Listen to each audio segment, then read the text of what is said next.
Horregaitik, Euskal Herriak erabakitzeko eskubidea daukala sinesten duten herritar eta abertzale guztioi, mezu bat helarazi nahi diet gaurkoan.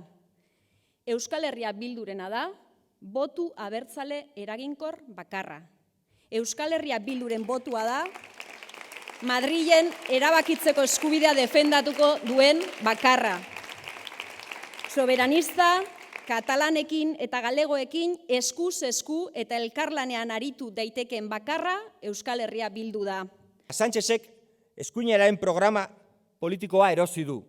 Eskuinari erosi dio web orrian ixteko Turkiar erako dekretua, eskuinari erosi dio Puigdemont presidentea jazartzea, eskuinari erosi dio Euskal Herrian erreferendumak egitea debekatzeko Aznarrek bezalak. PSOEk Franco desobiratu du eta orain Aznar berpiztu nahi du.